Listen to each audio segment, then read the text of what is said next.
সবাইকে স্বাগত দীপ্ত সংবাদে। সাথে রয়েছে দোলা ডলরেস। ফ্যামিলি কার্ড ও কৃষক কার্ডের পর এবার ক্রীড়া কার্ড উদ্বোধন করলেন প্রধানমন্ত্রী তারেক রহমান। আজ 129 খেলোয়াড়ের হাতে কার্ড, মেডেল ও সম্মাননা তুলে দিয়েছেন তিনি। শিগগিরই আরও 500 জনকে এই কার্ড দেওয়া হবে।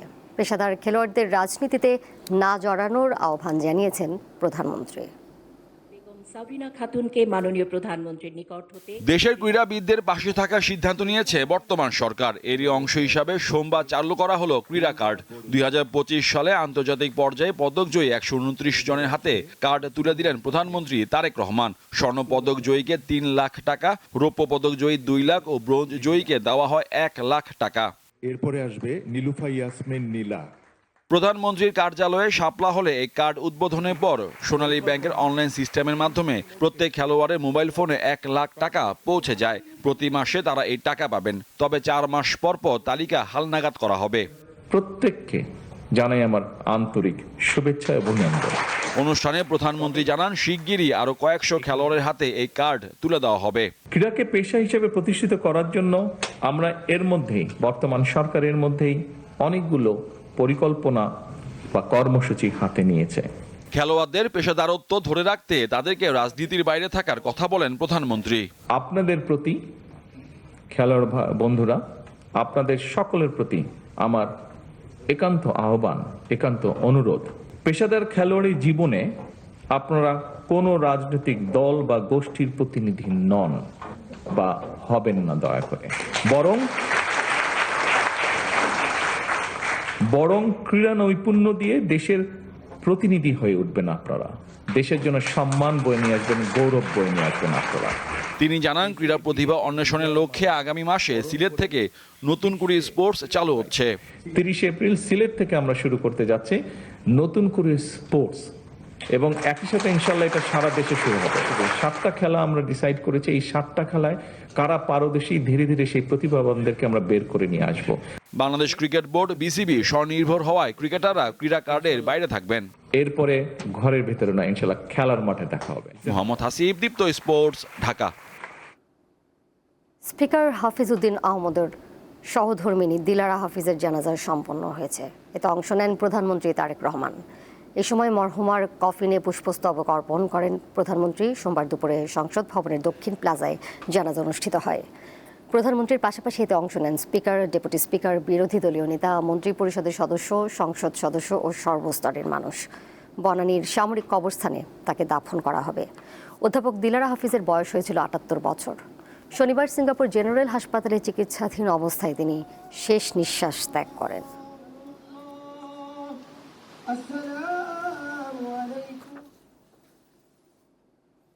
পরের প্রসঙ্গে যাচ্ছি। ঢাকায় জ্বালানি তেল সংগ্রহ করতে গিয়ে দুর্ভোগ কমেনি যানবাহন চালকদের। ফিলিং স্টেশনগুলো রয়েছে গাড়ির দীর্ঘ সারি। তার উপর কাঙ্ক্ষিত পরিমাণ তেল না পেয়ে ক্ষুব্ধ প্রতিক্রিয়া জানান মোটরসাইকেল চালকরা।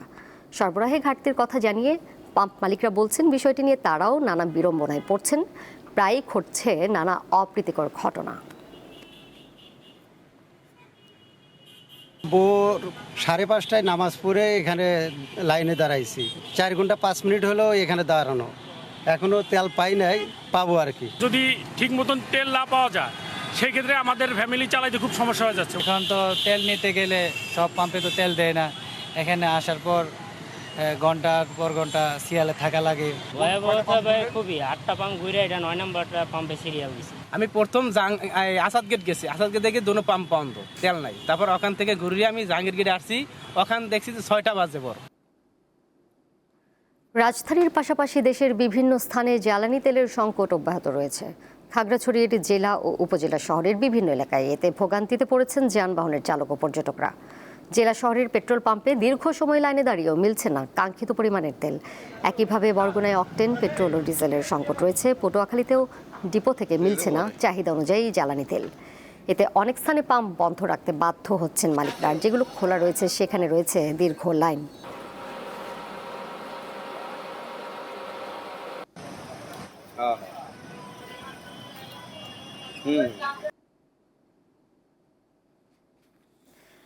জ্বালানি তেল সরবরাহের খবরাখবর জানবো। দিনাজপুর থেকে যুক্ত হয়েছেন সহকর্মী সুলতান মাহমুদ। যাচ্ছি তার কাছে। সুলতান, জ্বালানি তেলের সরবরাহ স্বাভাবিক রাখতে সরকারের পক্ষ থেকে তো নানা ধরনের উদ্যোগ নেওয়া হয়েছে। দিনাজপুরের প্রভাব কেমন দেখছেন? দোলা, আপনি যেমনটি বলছেন, আসলে সারা দেশের ন্যায় দিনাজপুরেও কিন্তু জ্বালানি তেল, বিশেষ করে পেট্রোল এবং অকটেনের যে তীব্র সংকট, সেটি কিন্তু আসলে আমরা তীব্র আকারই ধারণ করছে এমনটাই দেখছি। যে আমি এখন দিনাজপুরের দিনাজপুর পেট্রোলিয়াম সার্ভিস যে ফিলিং স্টেশনটা রয়েছে, এখানে আমি রয়েছি। এখানে আসলে সকাল থেকেই অসংখ্য বাইকাররা কিন্তু মোটর সাইকেল নিয়ে এখানে আসছেন এবং সেখানে এসে তারা তেল নেই এমন সংবাদ পেয়েই কিন্তু আবার চলে যাচ্ছেন, এবং কোথায় তেল পাওয়া যাচ্ছে এমন সংবাদের ভিত্তিতে কিন্তু তারা অন্য কোনো পাম্পে যাচ্ছেন, এমনটা আসলে আমরা দেখেছি। আসলে প্রত্যেকটি বাইকারদের সাথে আমাদের একটাই কথা হয়েছে, তারা বলছে যে দিনাজপুরে আসলে প্রতিটি পাম্পে এই একই সংকটটি কিন্তু রয়ে গিয়েছে। দিনাজপুরের 92টি পাম্প রয়েছে দিনাজপুর জেলায়, সেই প্রতিটি পাম্পের কিন্তু একটি পাম্পে তেল দিলেও বাকি মোটরসাইকেলরা কিন্তু সেখানে দ্রুত গিয়ে যাচ্ছে। এখানে কিন্তু 2000 লিটার বা 3000 লিটার এমন করে কিন্তু তেল দিলেও সেই তেল কিন্তু 1 থেকে 1.5 ঘন্টার মধ্যে শেষ হয়ে যাচ্ছে। পরবর্তীতে যারা আবার অন্য বাইকাররা আসছেন, তারা কিন্তু আবার সেই তেলের জন্য কিন্তু লাইনে দাঁড়াচ্ছেন, কেউ লাইনে দাঁড়িয়েও কিন্তু তেল পাচ্ছেন, এমনটা আমরা দেখেছি। আসলে দিনাজপুরের পার্বতীপুরের যে ডিপুটি ট্যাং লরিটি ছিল, সেই ট্যাং লরির যে শ্রমিকদের যে একটি আন্দোলন ছিল, সেটি কিন্তু প্রত্যাহার করা হয়েছে। দোলা, দিনাজপুর থেকে যুক্ত ছিলেন সহকর্মী সুলতান মাহমুদ। এবারের ঈদযাত্রা ও ফিরতি যাত্রার 15 দিনে সারা দেশে অন্তত 346টি সড়ক দুর্ঘটনায় কমপক্ষে 351 জন নিহত এবং অন্তত 1046 জন আহত হয়েছেন। গত বছরের তুলনায় এবার প্রাণহানি 8.26% এবং দুর্ঘটনা 8.95% বেড়েছে। সোমবার ঢাকা রিপোর্টার্স ইউনিটিতে সংবাদ সম্মেলনে ঈদযাত্রায় সড়ক দুর্ঘটনার প্রতিবেদন প্রকাশ করে বাংলাদেশ যাত্রী কল্যাণ সমিতি। ঈদযাত্রা শুরুর দিন 14 মার্চ থেকে কর্মস্থলে ফেরার 28 মার্চ পর্যন্ত এই পরিসংখ্যান সংগ্রহ করা হয়েছে। বরাবরের মতো এবারও দুর্ঘটনার শীর্ষে রয়েছে মোটরসাইকেল। ঈদে 125টি মোটরসাইকেল দুর্ঘটনায় 135 জন প্রাণ হারিয়েছেন। দুর্ঘটনা রোধে যাত্রী কল্যাণ সমিতি বেশ কিছু সুপারিশ করেছে। এর মধ্যে রয়েছে সড়কে প্রযুক্তির ব্যবহার, স্মার্ট ভাড়া পদ্ধতি চালু, মোটরসাইকেল ও ব্যাটারি চালিত রিকশার নিবন্ধন বন্ধ করা, জাতীয় মহাসড়কে রাতে আলোর ব্যবস্থা করা এবং চালকদের পর্যাপ্ত প্রশিক্ষণ ও কর্মঘণ্টা সুনিশ্চিত করা।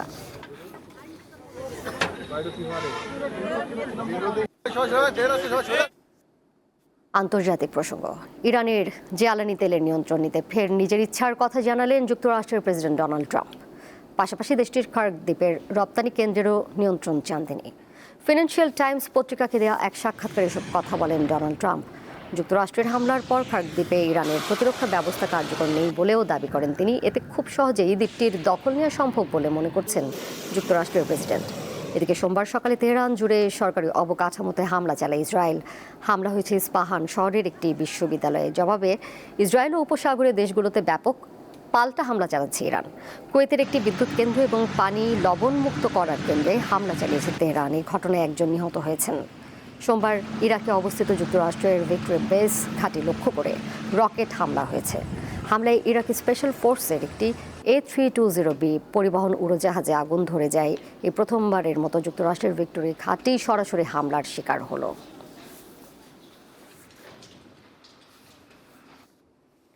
মধ্যপ্রাচ্যে যুদ্ধ বন্ধে প্রথম দিনের মতো বৈঠক হয়েছে পাকিস্তান, সৌদি আরব, তুরস্ক ও মিশরের মধ্যে। রোববার পাকিস্তানের রাজধানী ইসলামাবাদে আলোচনায় বসেন এই 4 দেশের পররাষ্ট্রমন্ত্রীরা। আলোচনায় বিশেষভাবে গুরুত্ব পায় হরমুজ প্রণালী পুনরায় সক্রিয় করার ব্যাপারটি। বৈঠক শেষে পাকিস্তানের পররাষ্ট্রমন্ত্রী ইসাকদার জানান, চলমান যুদ্ধ দ্রুত ও স্থায়ীভাবে শেষ করার সম্ভাব্য উপায়গুলো আলোচনা করেছেন তারা। আজ সোমবার দ্বিতীয় ও শেষ দিনের মতো আলোচনায় বসার কথা রয়েছে দেশগুলোর প্রতিনিধিদের।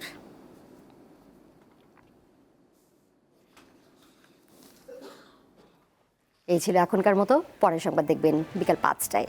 এছাড়াও আরও তথ্য এবং বিনোদনের নানা খবর জানতে যুক্ত থাকুন দীপ্ত ডিজিটাল প্ল্যাটফর্মে। ধন্যবাদ সবাইকে এতক্ষণ সাথে থাকার জন্য।